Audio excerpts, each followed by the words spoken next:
mga maralitang nagsasalita. Walang pumapansin at masaklap, sila'y di naniwala.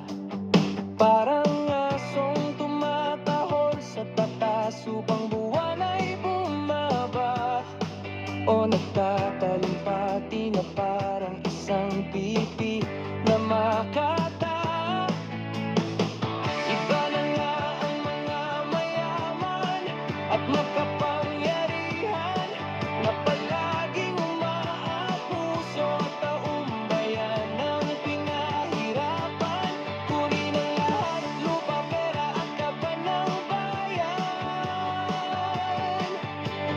Ngunit tayong mahirap magdurusa at sa putik natatakpan.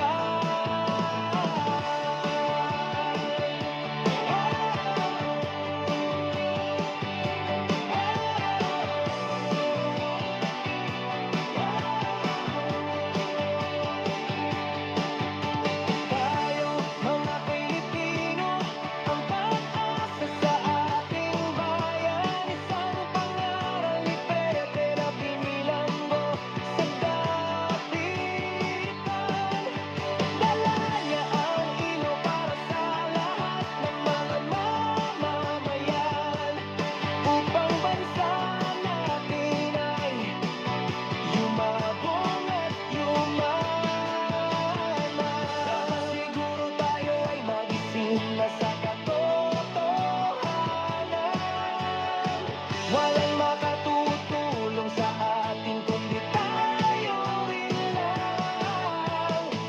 Di ba sabi ng Panginoon, magtrabaho ka upang ikaw ay matulungan, at huwag aasa sa mga pangako at para bulsa nila magkalaman. Ang mga delubyo ngayon ay isang patunay na galit na ang may kapal sa ating kasakiman.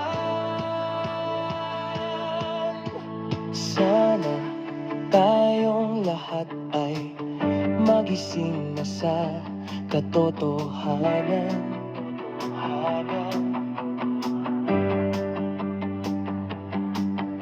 Na tayo'y umunlad kung Panginoon ang gabay sa ating daan.